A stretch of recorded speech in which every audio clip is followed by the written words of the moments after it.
Hello Chapainawabganj, আজকে চলে আসলাম চাঁপাইনবাবগঞ্জে। আজকে আমি আর আপনি মিলে চাঁপাইনবাবগঞ্জের সুন্দর জায়গাগুলো স্পট গুলি ঘুরে দেখাবো। চলো একসাথে ঘুরা যাক।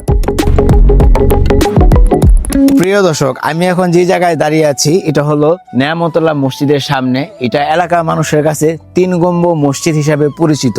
এই মসজিদটি এলাকার এখানকার মানুষের কাছে খুবই জনপ্রিয় এবং সুন্দর একটি ধর্মীয় স্থান। আর এই এক পাশে আছে আপনার একটি মাজার, আর এই পাশে আছে একটি তোয়াখানা, আর সামনে আছে বিরাট একটি দিঘি। তোয়াখানা হলো আপনার ফার্সি ভাষা, এটা বাংলার অর্থ হলো এখানে বিশ্রাম নিত। এখানে আপনার এটার ভিতরে 17টা কক্ষ আছে।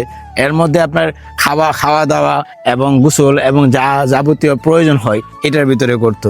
আর এই জায়গাটা খুবই চমৎকার এবং সুন্দর। বিশেষ করে হলো এই 3 গম্বুজ মসজিদটি ছোট হলেও অনেক সুন্দর।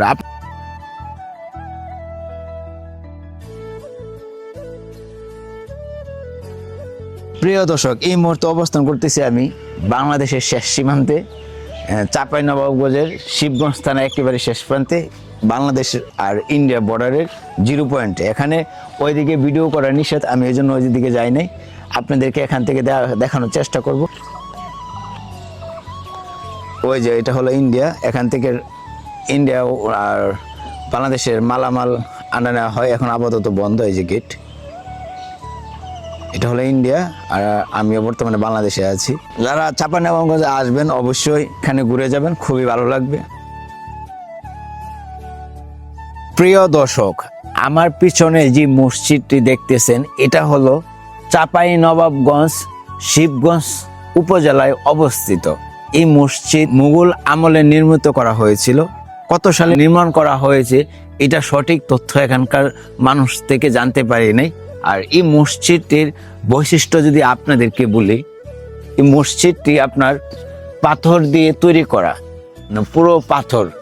পুরো মসজিদ আপনার কোনো এখানে ইট বা অন্য কিছু ডালাই এরকম কিছু নাই। পুরো মসজিদটি আপনার পাথর দিয়ে তৈরি করা, বিশাল বড় বড় পাথর। এই পাথরের ফাট আছে, যে এখানকার একটি পাথর, এদিকে একটি পাথর।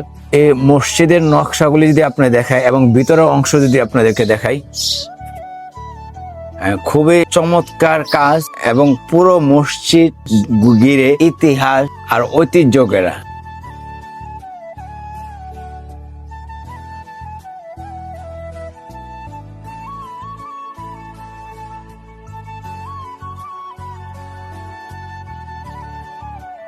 ওই সময় যারা মসজিদ নির্মাণ করেছিলেন, এই মসজিদ যারা পরিচালনা করেছিলেন, তাদের কবরস্থান এই মসজিদের সামনে। আর তাদের কবরগুলি যদি আপনাদেরকে একটু দেখাই, কত সুন্দরভাবে ডিজাইন করে কবরগুলি করা হয়েছে। আমি আপনাদেরকে কবরগুলি একটু দেখাই। মসজিদ এখানে আর এখানে কবরগুলি কাজ যদি দেখেন আপনারা। যারা চাঁপাইনবাবগঞ্জ জেলায় আসবেন অবশ্যই এই মসজিদে ঘুরে যাবেন। তখন আপনার ইসলামের প্রতি, ইসলাম যে আগেকার যুগ মানুষে ইসলামের প্রতি কত আগ্রহ নিয়ে আল্লাহর ঘর মসজিদ তৈরি করছে, এটা আপনি প্রমাণ পাবেন। একটা মসজিদ এত সুন্দর করে নির্মাণ করা যায়, যদি আপনারা না আসেন এখানে দেখতে পারবেন না। অবশ্যই যারা চাঁপাইনবাবগঞ্জ জেলায় আপনারা ঘুরতে আসবেন অবশ্যই এই মসজিদে ঘুরে যাবেন। আমার এই ভিডিওটা কেমন হয়েছে অবশ্যই আপনার মতামত জানাবেন। আর দেখা হবে নতুন আরেকটি জেলার ভিডিও নিয়ে। এই পর্যন্ত সবাই ভালো থাকবেন, সুস্থ থাকবেন। আল্লাহ হাফেজ।